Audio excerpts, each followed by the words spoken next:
everyone, thanks again for tuning into Sin's Workshop. Hope you're all having a wonderful day. Alright, so today we're going to be reviewing Ashfall Legacy by Pittacus Lore. But first I want to show off the cool cover. So this was my Lit Joy Crate Special Edition.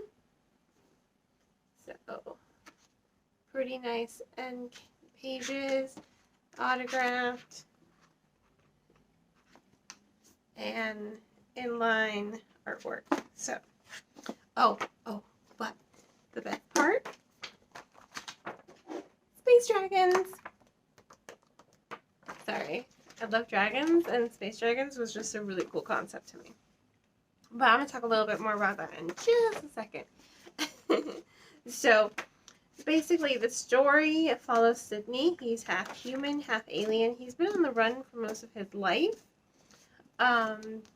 Because of a situation that happened with his father, who is the alien. So, turns out that was all just a misunderstanding. And he's going to go off into space to look for his father, where he encounters the Etherazi, which are the space dragons. I thought it was really fun. I will say, when I picked up this novel, I was just a little hesitant because, I did read the Lore Legacies, and I love the Lore Legacies, all of those books. Love them. They have a special shelf over on this bookcase, along with the Lore Legacies Reborn trilogy. The reason I was hesitant was because I haven't finished reading the Lore Legacies Reborn series. But book one, as much as I did like it, and I did like it, that's why I went ahead and bought books 2 and 3 without even, reading them. I'm just like, no, I like book one, I want to own the whole trilogy. I will say it lacked some of the heart from the original Lore Legacies series. So I was a little hesitant when I saw Ashfall Legacy. Don't get me wrong, I was completely drawn in by this cover, because this is a dragon. It has a dragon on it. Dragons are mentioned. They are interpreted in any way, shape, or form. Yeah, I'm going to be purchasing it. But I was a little hesitant, because I'm like, is Pittacus Lore going to be like a one-trick pony? I know that's a little harsh of me to say, but it was a really, it was a fear of mine. As much as I love authors, you can definitely recognize authors by how they do certain characterizations. I will say, I don't want to just read the same thing over and over and over again. Every once in a while, sure, no problem.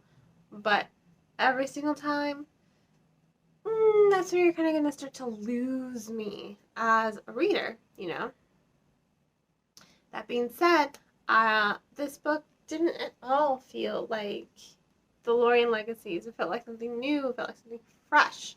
It's probably why I liked it a little bit more than the Lore Legacies Reborn trilogy, book one in case, because it is different. Yes, there are similarities. John was, pretty much on the run for the entirety of the book at a series, and here Sydney was only on the run for 10 years.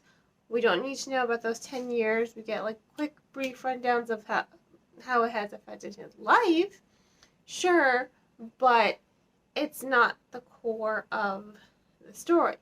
The core of the story is he's trying to find his place in the universe. And I know that seems like really far out there, kind of existential, but no, it's because he's half alien and he's half human, and he's too alien for the humans, and he's too human for the Denzins, and they're the alien race. So it's a little like he's two different cultures, and I think a lot of people who are of two different cultures or are biracial are going to find a way to connect to that. I myself am half Mexican, half Puerto Rican. But, you know, I was raised Mexican. So I tend to say, yeah, I'm Mexican. It's just how I was raised. It's the culture I know more so of, you know. So I feel like a lot of people and a lot of kids are just kind of boxed in. You are only one or the other. You're not both. And I think that that's something we, as, you know, people need to work on. I don't think, you know, I don't blame my mom at all. It's just the situation that was. But, you know, I think we as a society have to stop making kids choose and just accept them for who they are instead of making them feel like a biracial child, for example. Oh, you're too white to be black, but you're too black to be white. So it always puts them in this state of, you know, tension. You know, I have a few biracial friends, so they've always, you know, kind of felt, you know, wedged in there, but not really part of any community. And so that's the way Sydney feels throughout most of the book. He's just trying to figure out, you know, is he Denson? Is he human? He's both. And both kind of suck.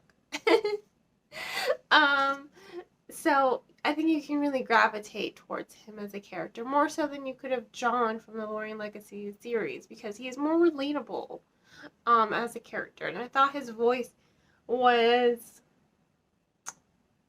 more realistic. It was, again, more relatable. He loves science fiction novels. And I'm like, yeah, Sydney, you talk about those sci-fi tropes. And in a way, this book kind of reminded me about Scream.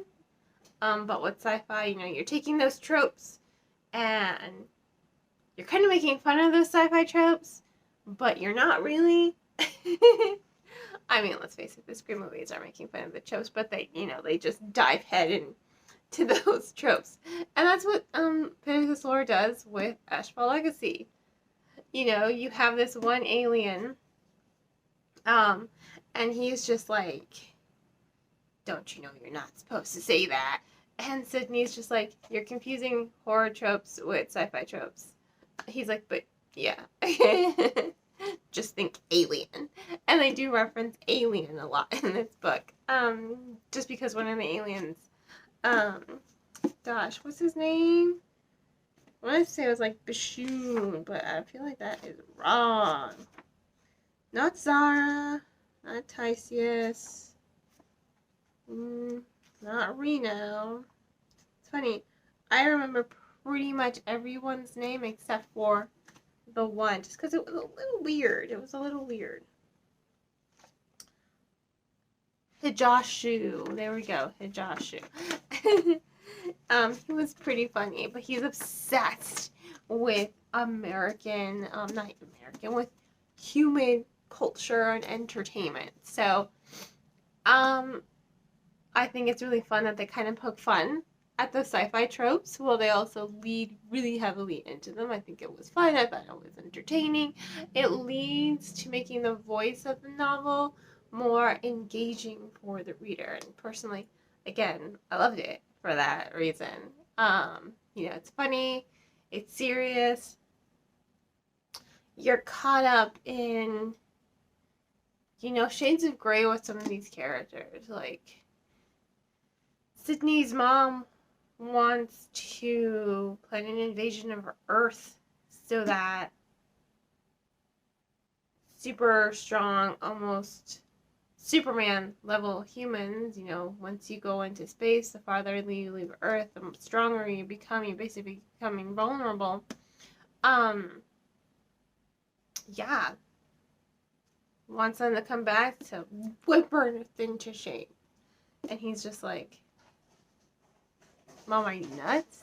I'm like, what? I just want to find my dad. He's like, we'll talk about your invasion plan later, but let me just find my dad.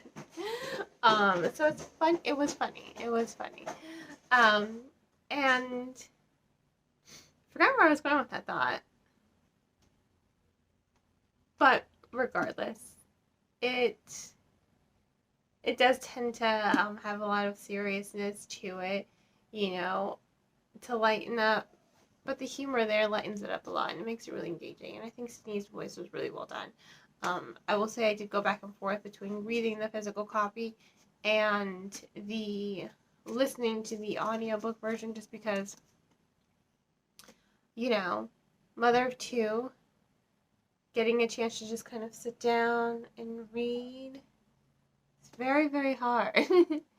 Very hard to do, to just kind of sit down and read. It's not that easy. I think any other parents, I can now. I kind of have to squeeze in reading whenever I can. But usually when we're playing, I'll have my earbud in and listen to the audiobook while I'm playing and going vroom, vroom, vroom with all his cars. So, you know, I make it work. I make it work. So I think that helped me a lot with gaining an attachment to Sydney as a voice, because I think the acting and the production of the audiobook was very well done. I think it was very well done.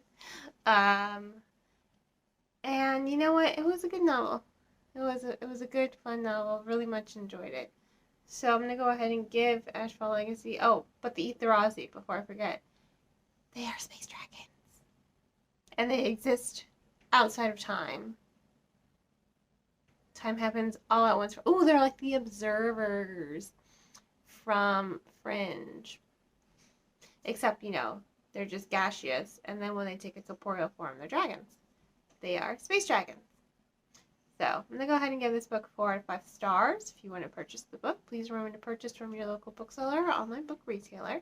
If money's tight, please remember to check out the book from your local library instead of just purchasing a cheaper version on Amazon. Amazon is able to have low prices. Basically, it undercuts the amount of money the actual author gets. So the publisher and Amazon make a deal, right, to sell the book at a cheaper rate. But of course, the publisher gets most of those already cut down profits, leading the author to just kind of get chump change. So everyone loves a deal. Don't get me wrong, I love a good deal, but not at the expense of hurting the author. As an aspiring author myself, and as someone who appreciates what authors do, even if I don't like a book, you know, books are their babies. It's their hearts, it's their souls, and, you know, I think supporting the bookstores is the best way to support the author. But if money's tight, you know, your local library is there for you. On that note, I hope you all will continue to support me here by liking this video, subscribing to my channel, and share with all your book loving friends. You can also become a supporter on buymeacoffee.com for a one-time donation, or purchasing one of my handmade candles. I'm getting really good. I hope you all have a great rest of your day, and as always, happy reading.